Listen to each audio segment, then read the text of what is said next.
Hello everyone, and welcome to the channel. Today, I will be talking about how to choose the right tank for you in Dragonflight Mythic Plus.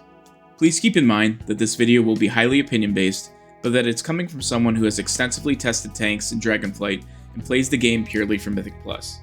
I will do my best to stay grounded to give you an idea of which tank may be best suited for your playstyle. So let's get into it.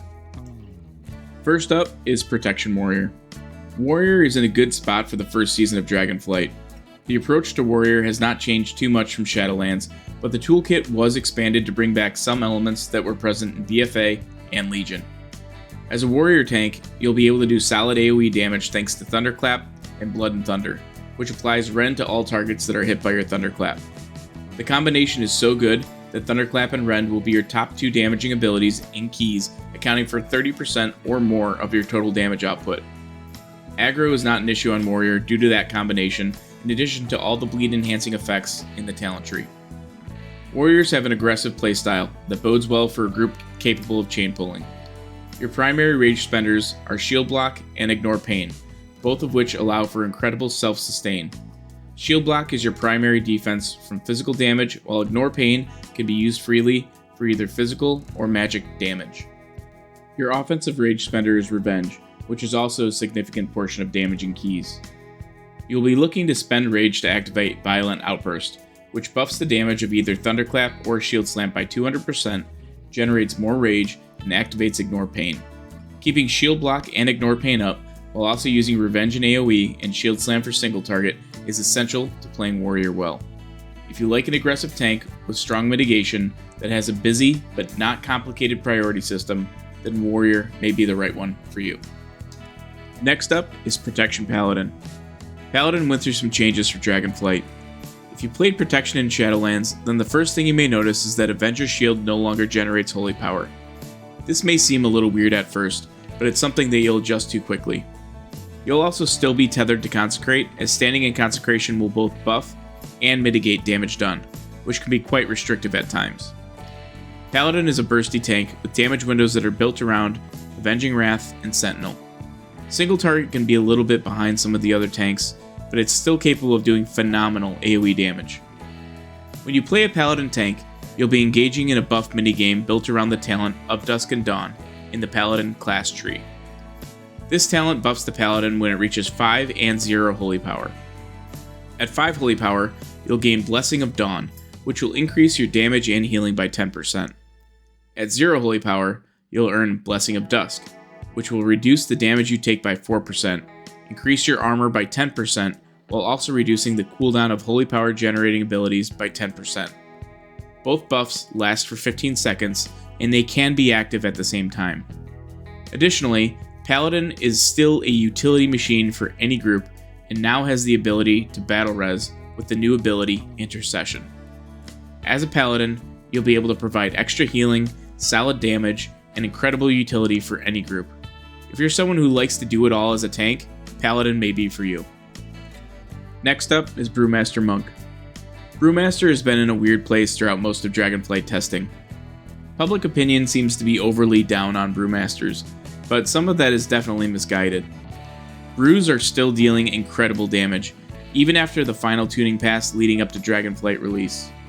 Their self-healing was also buffed, increasing the potency of healing spheres generated from Gift of the Ox substantially. With that being said, Brewmasters will rely more on their healers than other tanks. This is primarily due to magic damage in dungeons. Monks have access to both diffuse magic and dampen harm via the class tree, which is great news, but both also carry longer cooldowns. Celestial Brew will be your primary form of mitigation, while the stagger mechanic will help smooth out damage done to you, but not directly mitigate. This is the primary reason you'll need to rely on healers more in keys. However, the Brewmaster tree provides quite a bit of new toys for Dragonflight. You'll have access to 2 Covenant abilities in Bone Dust Brew and Weapons of Order, which make you capable of doing very strong single target and AoE damage. If you like the idea of dealing strong damage across all content while chugging down brews and healing potions, then Brewmaster may be the tank for you. It's worth noting that Brewmaster will be carrying a higher skill cap than it has in the past, mainly due to having more keybinds and more highly situational talents that will require planning and familiarity in order to maximize properly. Next up is Guardian Druid. Things have changed for bears entering Dragonflight. While a majority of spells and toolkit will feel very familiar to someone who's played bear in the past, the way you engage with the class has changed significantly. Bears are no longer a 3-minute class. They're now a 1-minute class with a burst window available every 2 minutes. Rage of the Sleeper provides a 10-second window that provides 25% leech, 15% damage, and 25% damage reduction. You will activate Rage of the Sleeper on cooldown in order to keep it in sync with Incarnation, Guardian of Ursoc, which will be available to you approximately every 2 minutes thanks to the cooldown reduction talent, Ursoc's Guidance. Moonfires will be lighting up your screen, which will give you flashbacks to Legion Guardian Druid. Moonfire is your best offensive ability, while also accounting for a flat 10% damage reduction from targets affected. You'll also have a reason to press Maul now, thanks to substantial buffs, as well as the talent Tooth and Claw, which empowers Maul damage by 40% and provides 15% damage reduction from the target hit. If that wasn't enough for you, Guardians also now have the ability to self-sustain thanks to Frenzied Regeneration, Renewal, and the talent After the Wildfire, which heals you and your allies every 200 rage spent. Bears can still get slapped around if they're not played properly, specifically against magic damage since Iron Fur only buffs your armor. However, they're very strong entering Dragonflight and provide a lot of utility as well. If you want a strong all-around tank that can do just about everything, then Druid is a solid pick. Next up is Vengeance Demon Hunter. Embrace your inner demon, as the Dragonflight Demon Hunter had some changes that make it incredibly smooth and fun to play. Demon Hunter currently has 2 viable builds for Mythic Plus, which gives it some flavor in high keys. The first build is built around dealing fire damage while also maintaining and spreading Fiery Brand. If you played Vengeance in Season 1 of Shadowlands, this may sound familiar. Alternatively, the Frailty build leans into the strengths of possessing a massive health pool, providing you with impressive self-healing and sustain.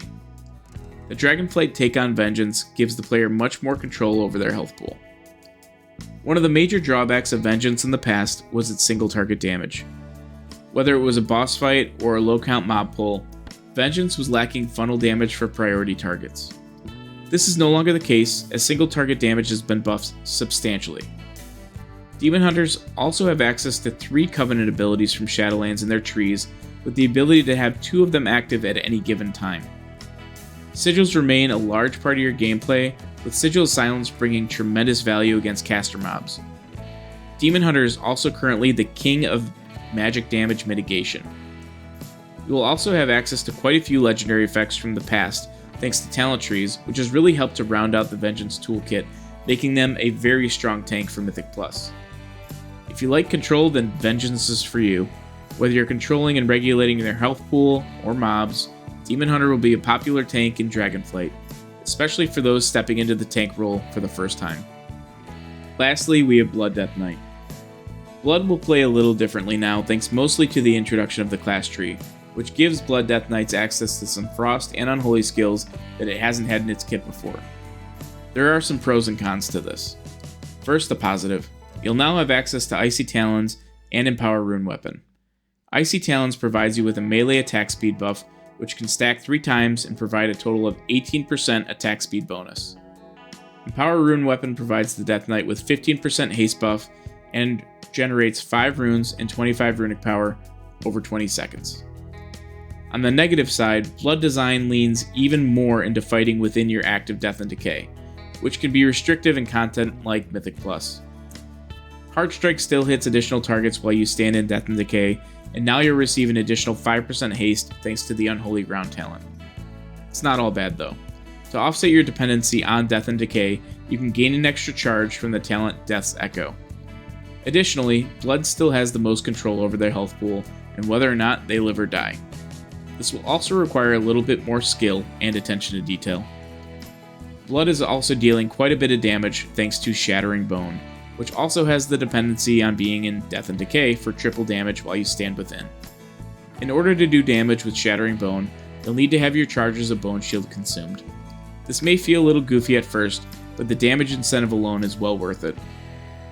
You will also want to maintain 5 or more stacks of Bone Shield at all times to take advantage of Ossuary, which reduces the cost of your Death Strike and increases your runic power cap by 10.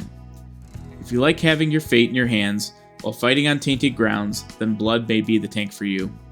In the right hands, Blood can be an extremely potent tank and relies the least on external help of any of the tanks, given the potency of Deathstrike's healing.